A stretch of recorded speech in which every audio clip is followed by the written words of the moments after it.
So the first message that I am seeing here is they're saying realistic expectation. And I feel this is going to be playing out in the work sector, in your family planning sector. And realistic expectation basically means curbing our sense of illusions or delusions and trying to aim for a more practical route, a more practical solution based on where we are right now. It doesn't mean that, we have to let go of our dreams and our aspirations. It basically means maybe we're not there yet. It'll come later, but for now, let's focus on the here and now, looking at what's in front of you and narrowing your scope a little bit so that you're able to solve what's in front of you. And then later on, it's sort of like we'll cross that bridge when we get there. Okay, breaking up the work, breaking up the worries, breaking up the problems into more manageable pieces so that you can tackle them rather than letting them overwhelm you. Okay, so realistic expectations, realistic solutions. The second message here, it's actually really, really beautiful. They are saying loving companion. So you have a lot of love, a lot of family support, a lot of people in your midst that you can turn to, that you can, seek that emotional fulfillment from, and it give you a lot of emotional support. Friends are out there, people are out there. I feel though a lot of the times you are too proud to ask for help. Okay, you are, fire signs in general like to be independent. They don't like to weave a sob story and have other people feel sorry for them. So they're just saying here, there isn't any shame in asking for help. And especially if you've got such amazing people around you, it is really important to, ask for help. Okay.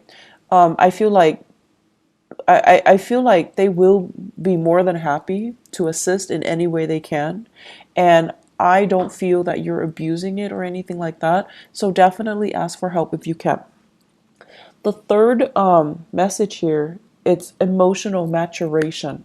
And this is a really, really good message across the board for any sign that I read for. Emotional maturation is a process of seeing outside of ourselves, of seeing and anticipating what other people are dealing with, what other people need from us. Is there any way that we can alleviate the suffering, the emotional turmoil, the problems of other people? Okay, seeing outside of ourselves, kind of being a lot more considerate, a lot more thoughtful in assisting other people. And it's not just giving assistance, but it's sort of like putting our ego, our needs aside so that we can understand and be in the present moment and have this mutual understanding, this sympathy and empathy and mutual rapport with another human being.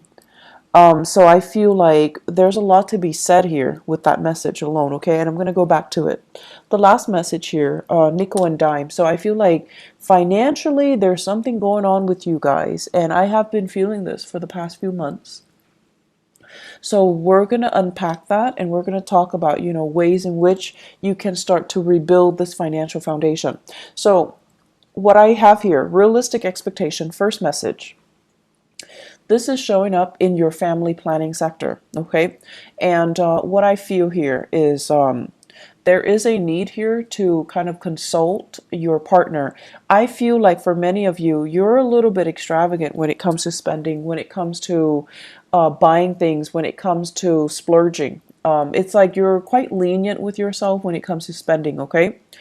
And you have somebody that's kind of like controlling the purse strings. It could be a relationship partner. It could be a housemate, a flatmate. It could also be like whoever it is that, you're sharing resources with.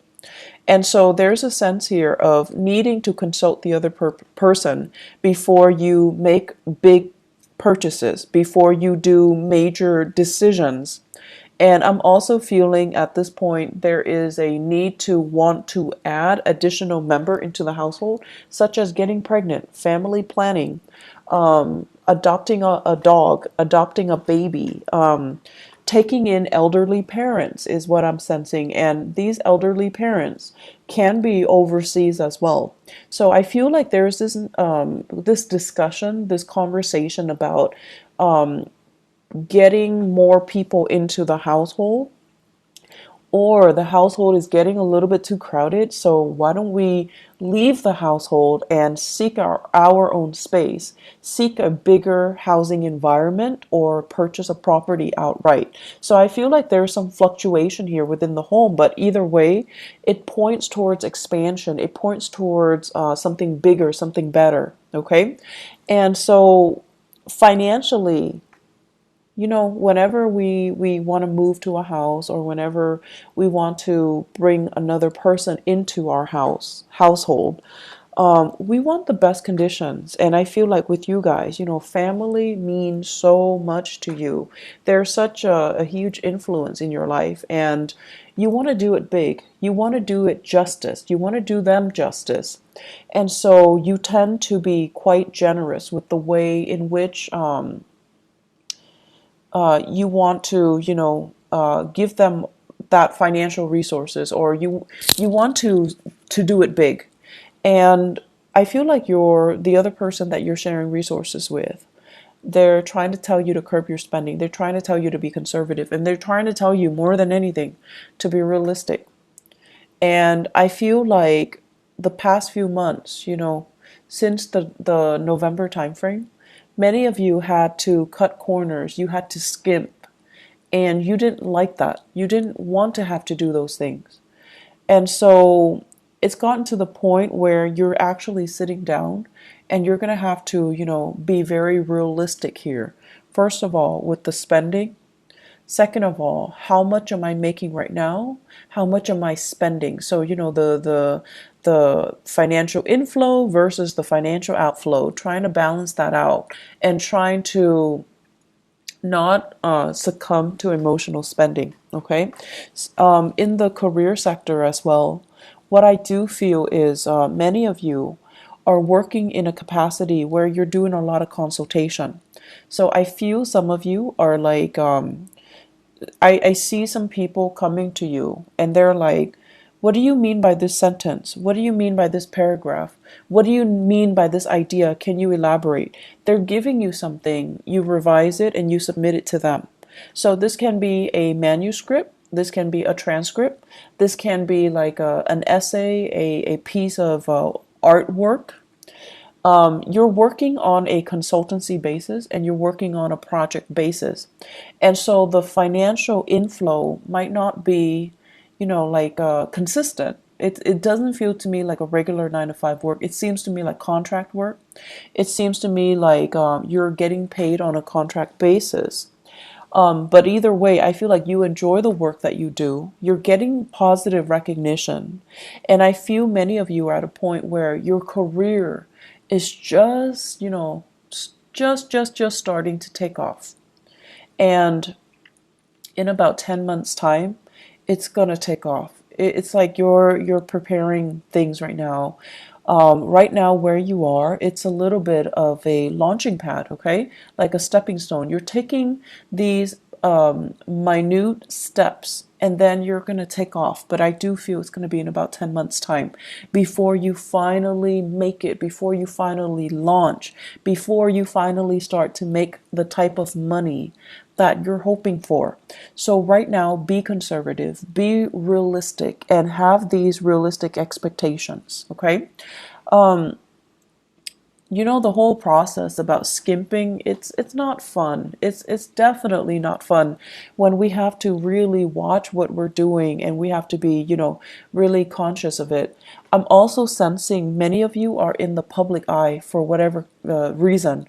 And a lot of Leos actually are politicians, are great teachers as well, orators, lecturers, and things like that. So I'm not surprised that you're in the public eye and you have really strong, charisma and stage presence.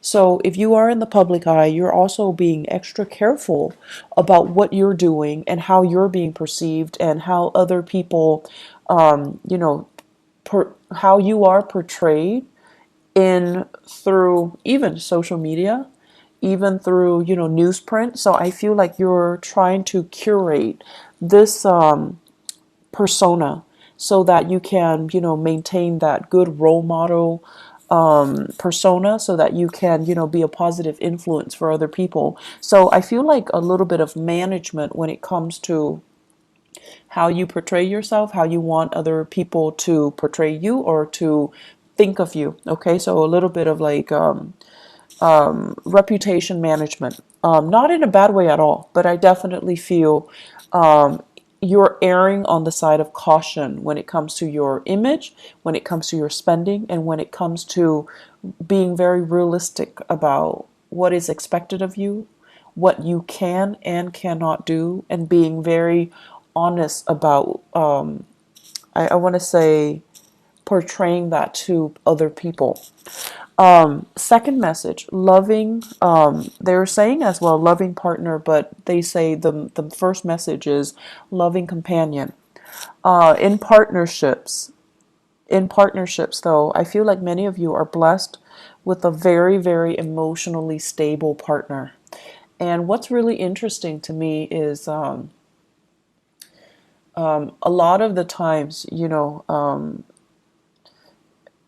so Leo, to me, the sign of Leo, it's very dramatic. Okay, it's a fire sign, but it's also ruled by the sun. And I feel like, you thrive in the spotlight, and you guys would make, you and Libras are great, great, great, great actors. You like to, stand up for your beliefs and stand up for the underdog, and really, you're quite militant when it comes to the things that you believe in, your ideologies, your sense of justice, and your sense of right and wrong, and your moral compass. You're very, very, very apt about defending what you feel is right, okay? But I also feel like there is a sense of spectacle and drama associated with the things that you like to do. You like high intensity. And so naturally, I see a lot of Leo people naturally attracted to a partner that is a little bit milder, a little bit more distant, a little bit more emotionally controlled. And I feel like you're naturally drawn to these people because of differences, but you're also drawn to them because I feel like they make you feel stable when you're interacting with them. They calm you down. They help to really, really mellow you out. And they, because they're so calm and so cool and collected, they're naturally drawn to your energy. They're naturally drawn to that sense of drama and passion. And there's just immense chemistry. So you have a partner here that is very, very like it's like a calm lake, okay? Someone who's really, really, really, really calm, and they're great under pressure, and they never act out of character. They never break that facade, which I think is really admirable. So you have a partner here that is kind of someone who's like, I don't want to say indulging you because that sounds so patronizing, but I don't feel like it has any negative connotation. So, for example, I see you guys excitedly, coming home, and you have this latest project, this latest idea that you want to implement, and you're like, talking a mile a minute, excitedly gesturing and telling your partner about everything that you experience and what you're planning to do.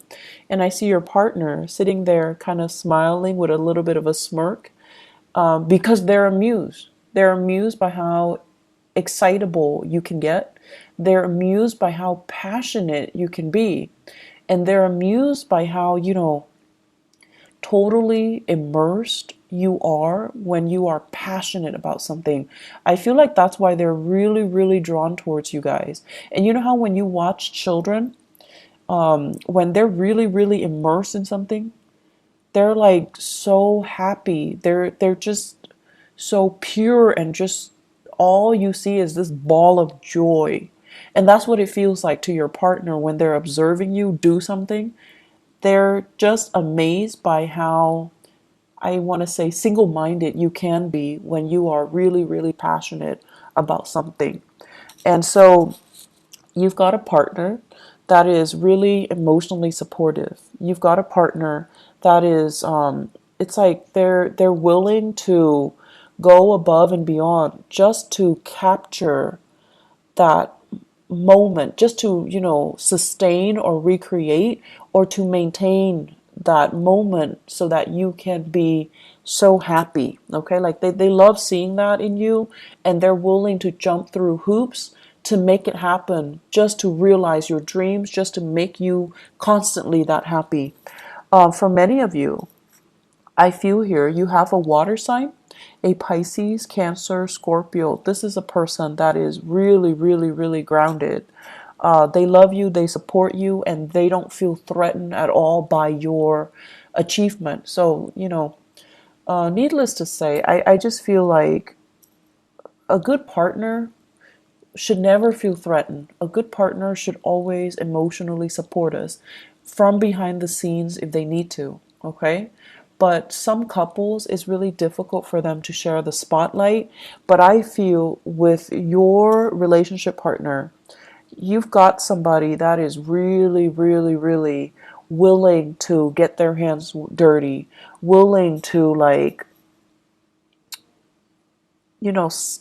make it through with you, willing to, go through thick and thin with you. So you've got somebody who is really amazing by your side. For others of you, I feel here an earth sign, okay? So a Taurus, a Virgo, or a Capricorn. And I'm sensing like, so if it's an earth sign, the tendency is like this.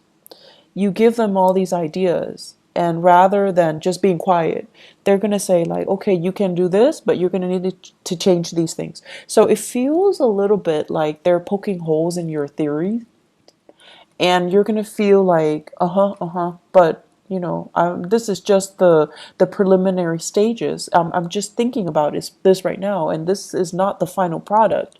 And so you're getting a little bit defensive. But this person, the way that earth signs operate, they show they care by listening to you and giving feedback. That's just the way they are programmed, and that's just the way they operate. And they're not like the water sign where they can sit there and, support you from behind the scenes or, do anything that you help them. But the earth signs, if you need their help, 100% they will be there, even if they don't agree with you, even if they feel like this is like a pipe dream, it's never going to come together. If you need their help, and if they can be of assistance in any way, they're going to be there. They're going to be the one passing out the flyers. They're going to be, up at 3 a.m. with you, drawing, making posters, painting murals, and things like that. So people show their love in different ways. People show their support in different ways. And so just because one person is like listening and they're not doing the actions like the water sign, doesn't mean they don't love you. And just because, the other person is like poking holes in your theory, like the earth sign, they're a little bit more critical, and they need to make sure that you know what you're getting yourself into, just because they care. That's just the way they care. It doesn't really diminish the love and the support, okay? And honestly, if these two people or two signs didn't care, they wouldn't be around, okay? So I feel like you might be doubting it, or you might be going through a situation where you're frustrated. And we get frustrated with our partners all the time. But during Mercury in retrograde, the energy is really volatile. So it is important for us to really put ourselves in other people's shoes, and especially learn to put ourselves in our loved ones' shoes and see how they feel about us, and see how they're trying to show they care through the ways that they can support you, or the things that they can help you with. Okay, so I feel like you've got someone who's really loving by your side.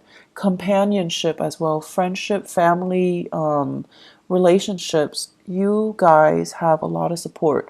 I do see this unconditional love coming from siblings. So, for those of you who are fortunate enough to have siblings, there's this outpouring of love. They're babysitting you, they're watching the kids, they're cooking for the kids, they're taking the nieces and the nephews out while you're studying, while you're taking exams, while you're working overtime. So, props to those siblings, okay? I feel like the relationship, the sibling relationship, there is so much love here, and I feel like it's just going to give you that sense of appreciation that somebody is willing to, go above and beyond to assist you. So you've got a lot of support coming in this month, Leo. There is no reason for you to feel isolated and to feel like, oh, they don't really love me, I'm going to wait for them to reach out. Don't get into that habit of only seeing things from your point of view and not accepting the way that other people show they love you, okay? Third message here, emotional maturation. So the emotional maturation message goes hand in hand with everything that I talked about before, the two messages that comes before. You're at a point where recently, as of, I'm seeing the time of Scorpio last year.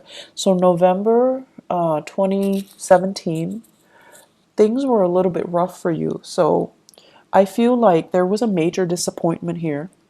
There were major obstacles and major setbacks. I feel it playing out in your career sector.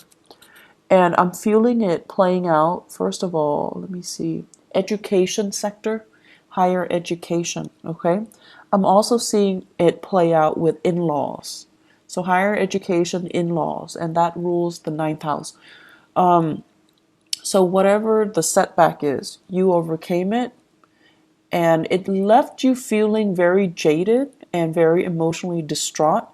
If it happened with in laws, you feel like, I don't know how they feel about me. I don't know if they like me. I don't know if I like them. So I feel that. If it happened in the higher education sector, I feel like you feel disillusioned. You feel like, is this the right field? Am I going to be able to get a good job? I've invested so much time. Am I going to be able to, am I still in love with the work? Am I still in love with the profession? Am I still in love with the subject matter to be doing it for the rest of my life? So you have some major dilemmas or even major like turning points in your life when it came to your career and also education, okay? And when it comes to the career sector, it's almost like you had to, I'm seeing here, the work itself shouldn't be physically taxing, but it was very physically taxing. I see you traveling distances, like huge distances. I'm seeing you operating or working on uneven terrain in areas that are like, it's like you have to be the one to create that trail. It's like you're in a virgin land and there isn't a trail that's already created for you, so you have to blaze that trail. I'm also seeing you carrying a lot of heavy equipment, living in quite, difficult circumstances, camping out, not having access to, clean and comfortable sleeping arrangements. So it's kind of physically difficult, okay? Like it's physically taxing, it's exhausting. So I feel like you were really challenged. And that, all of it, you overcame it. It made you a lot stronger, honestly. It made you a lot more, I feel like, rough around the edges. But it made you a lot stronger. So the emotional maturation basically means, I feel like it can go of one of two ways. Because you've been through all of this, through all this hardship, and you came out okay, I feel like you can come out a little bit jaded. And so when people are whining, about, my TV's not working, or like, my water got shut off for 2 hours this morning, you're just like, I can't really sympathize. I had to sleep on the floor for 3 months. I had to sleep in a tent with mud underneath me and the rain just pouring on me, things like that. You've endured your share of hardship, and now people are telling you about very mundane problems, and you're brushing it off because you can no longer relate. And I feel like that is a little bit of a negative way of incorporating this emotional maturation process, okay? So it's important for us to be appreciative of what we have. And so definitely it's annoying when these people are coming to you and they're whining about things that don't really matter. But it is also really, really important for us not to look down at people and to meet people where they're at. So obviously, whoever that's coming to you, they're kind of spoiled. They're kind of, they haven't really endured hardship, okay, quote unquote hardship. But it doesn't mean that you can just brush them aside, and it doesn't mean that they don't have their own issues, okay? But I feel like you're distancing yourself from those types of people.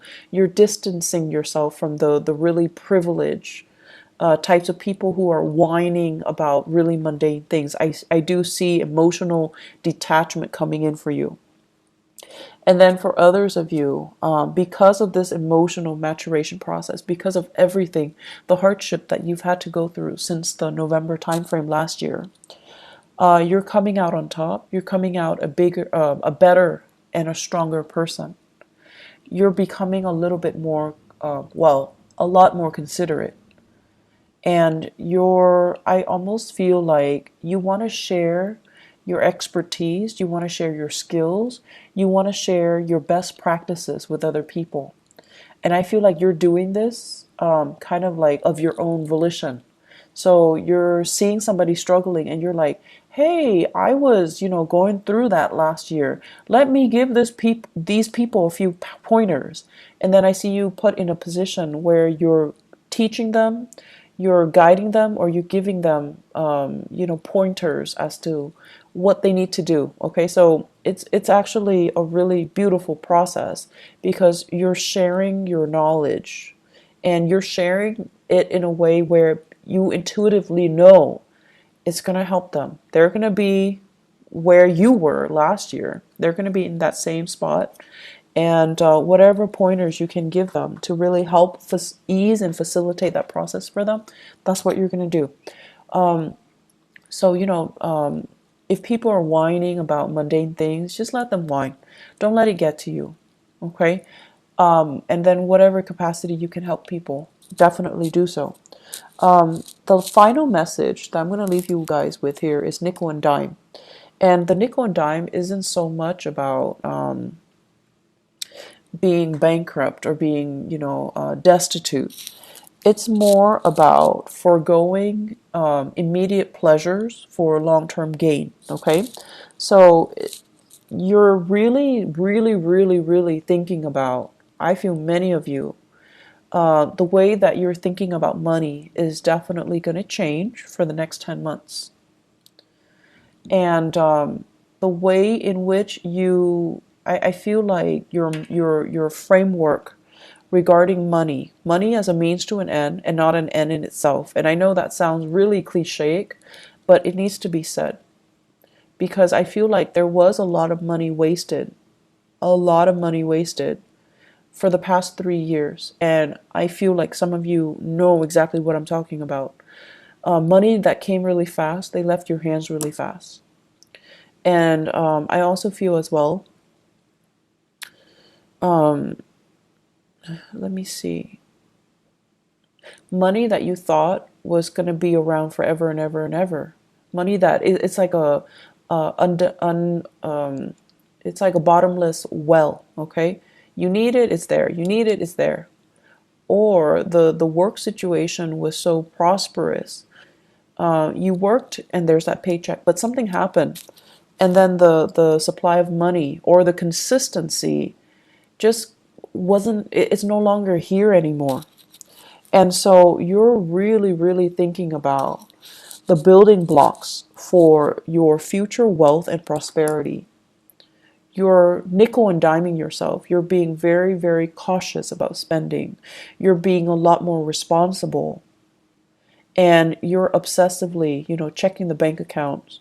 Some of you are waiting for sources of funding to come in, and it's getting delayed. Okay? And so it's not a good place to be when we count on something and it's not there. But I feel like it's going to clear up for you. Let me see, 1, 2, 3, 4. I want to say like 5 weeks time. 5 weeks time might take us into the May time frame. Okay, so May. I'm also sensing as well. It's just like the financial situation is a little bit unstable right now. Keep trucking on, keep saving. And I know it's not fun to, have to nickel and dime ourselves and to have to, be super, super conservative. And I feel like the only danger for you guys is you have to do it for so many months before you're just like, F it. And then you splurge and then you go through, periods of like intense spending. So please be careful about that. Home renovation, that's in order. It's going to be wonderful. It's looking really good. I also feel as well, they're saying here, they keep saying your siblings, you've got amazing siblings, okay? Whatever you think they feel about you, yes, they think you're stubborn. Yes, they think like, oh my gosh, you are such a, like, they're like a bull, like someone who's extremely stubborn, extremely bullish in their ways, or, just like, they won't listen. So it's like you've got your opinions made. You've got your ideas fixed, right? And no matter what they do, they can't persuade you. Yes, they think of all these things about you, but they do really love you as well. So don't make the process difficult. Don't do that to the people that you love.